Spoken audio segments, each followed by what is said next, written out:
Welcome, this is the Big Miss You podcast. I am your host, Laura Kelly. Since March, our vendors have not been able to sell the Big Issue on the UK streets. This measure has been essential to follow government guidance and keep everyone safe from COVID-19. With lockdown starting to ease, we are really pleased to say that the Big Issue vendors will be back on the streets next week, starting from Monday the 6th of July. Over the last couple of months, this podcast has celebrated the relationships between our vendors and their customers, the friendships that have grown out of the Big Issue. We urge you, next week, please do go back to your regular vendor. They'll be there wearing protective equipment and with their card reader so you can buy with confidence. Having spoken to so many Big Issue customers in the last weeks, I'm sure we can rely on you to help our vendors get back in business. Since you'll soon be able to see each other in person, this is the last episode for the Big Miss You podcast. In this special edition, we'll be hearing from lots of our vendors from all over the country about what they've missed while they've been unable to sell the magazine. As we caught up with them over the last week, there were a few themes that came through really strongly. Podcast listeners can probably guess the number one thing that vendors talked about missing. Yes, that's right, it was their customers. Here's Shane, who sells the magazine in Nottingham. I've missed the interaction with my customers, missed the conversation. I love meeting new people. There's one thing the Big Issues, or another thing, should I say, the Big Issues actually give me is the chance to chat to people from all walks of life and sometimes even learn a little bit about their lives and some of their history. So I think one of the most interesting customers I spoke to a little while ago was actually an old war veteran, and he actually stopped by and told me a lot of his war stories and stuff of his time during the war and stuff, and I've just found it absolutely fascinating. Things I probably wouldn't have even known about. That social connection is also really important to Pamela, who can usually be found in Brighton. What have I missed? I've missed the public. I've missed conversation. Julie, who sells the magazine in Bournemouth, agreed. Talking to people, my regular customers, I always stopped and chatted, and not even the customers. The elder generation used to always stop and have a little bit of a chat. So I miss the people, the interaction with people. Selling the Big Issue is a job, and without those sales, many vendors said they'd been struggling to make ends meet. I'm just struggling money-wise, terribly, and I'm hoping to get back to the work and get some money coming, That was Eddie, who's looking forward to getting back out to sell the magazine in New Milton in Hampshire.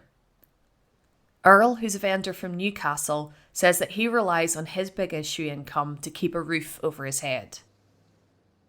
Well, it was the financial side of it. That was my support, making sure I keep my accommodation above our heads and paying the bills, feeding my dogs and my girlfriend.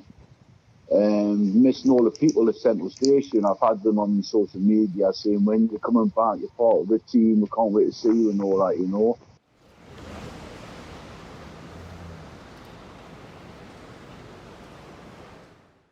In episode 6 of this podcast, we spoke to animal lover Nick, who sells the magazine in Truro. Like all his fellow vendors, he's excited to get back to work and to be able to have some money for the essentials, to look after himself, his dog Bryony, and his cat Meow. He told us the worst thing about lockdown. Having to look at my price of shopping. Not having money, having to be so careful with every penny. And the best thing about restarting his job on the 6th of July. Seeing everybody again, getting back into a routine again.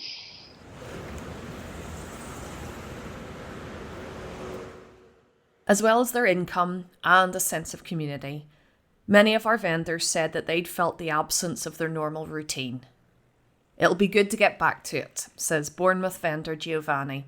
He told us what he's been missing. Structure. Getting up and being motivated to get up and go out in the mornings. Well, I'm missing my daily customers because I don't know if they're all right or not. Chris, who sells a big issue in Marylebone Station, agrees it'll be good to rediscover the usual day-to-day.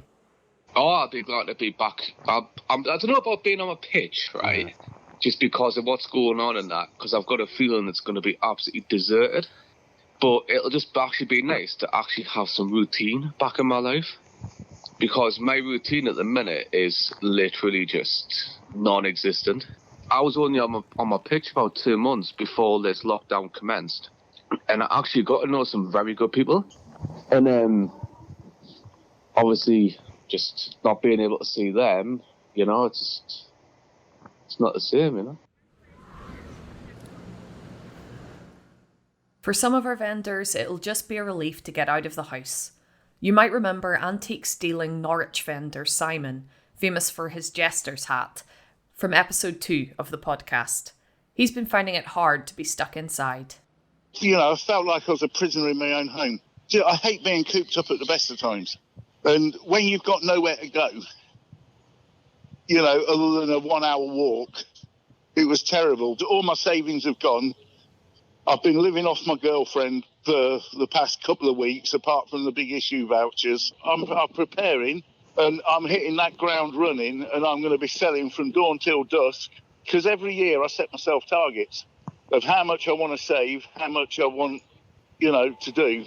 And obviously this year it's been smashed to pieces. I will be going back to my pitch with no savings. And I'm determined to still hit my figures that I set myself. So to do that, I've basically got to really hit the ground running.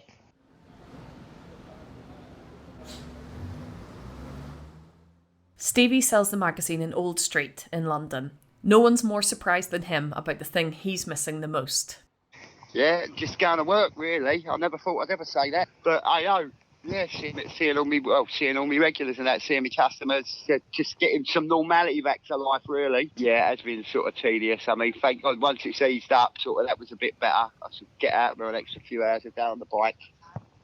Yeah, so yeah, it's been my lifeline, my push bike. Birmingham vendor Bubble says that being away from his job has left a gap in his life, though he's cautious about how things will be when he's back on his pitch. I'm just bored sitting at home all day. It's not me. I'm so used to being out and about all the time. I'd rather be doing something than doing nothing. I think it's going to be a bit strange to start with, because it's not going to be the same as it was. And the sales, you don't know what they're going to be like. I speak to anybody and everybody there on my pitch, because obviously it's at the train station entrance. You see the same people every day. You build up relationships with people, don't you? And a lot of them, they'll stand, have a chat for 5-10 minutes. Some of them go and get me a coffee from Costa's and have a coffee and a chat and things. And yeah, it's nice. You miss all that, do you know what I mean? Without their usual income and lacking the social interaction they're used to, it's unsurprising that many vendors have talked about lockdown having a negative impact on their mental well-being.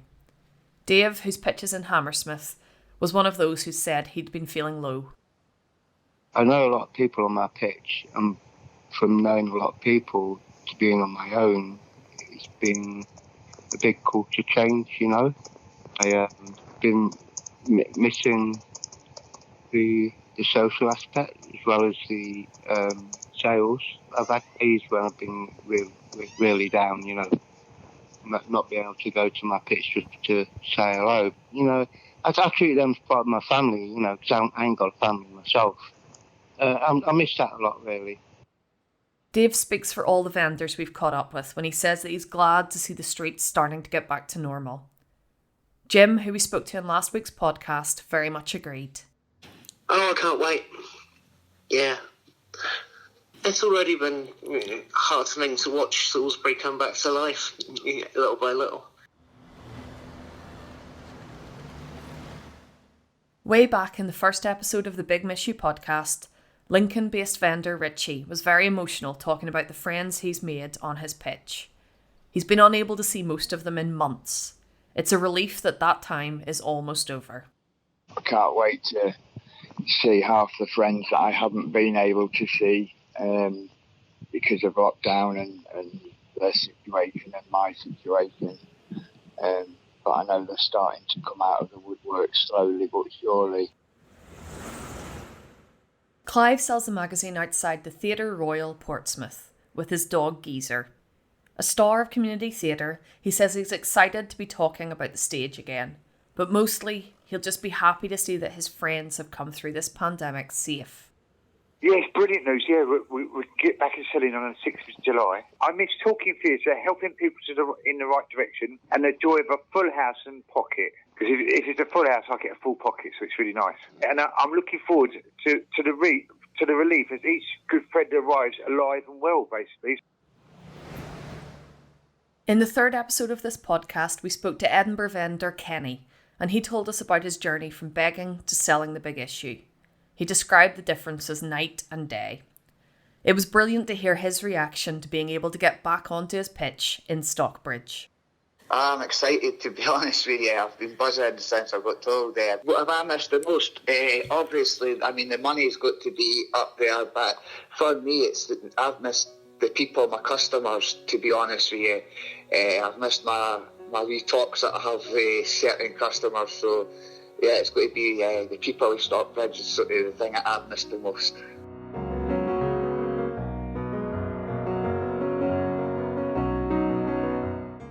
As I said at the beginning, this is the last episode of the Big Miss You podcast. I'm going to take this opportunity to say thank you to all the vendors and Big Issue fans who've joined us during this very strange time on this digital street corner. Thank you as well to the Big Issues distribution team, who've been doing such a stellar job supporting vendors and putting us in touch. To read more from the vendors featured on this podcast and many others from around the country, get out and buy your Big Issue from Monday the 6th of July. To find out more about how to continue supporting the Big Issue, go to bigissue.com. You can catch up with all previous episodes of the Big Miss You podcast through any podcast service. It's been an honour to give a platform to some of the brilliant Big Issue vendors from across the UK. If you don't normally stop for a chat with your local vendor, I hope this series will maybe encourage you to say hello while you're next buying your magazine. Stay safe, keep buying the Big Issue. The Big Miss You podcast is produced by Laura Kelly for the Big Issue UK with additional reporting by Liam Geraghty.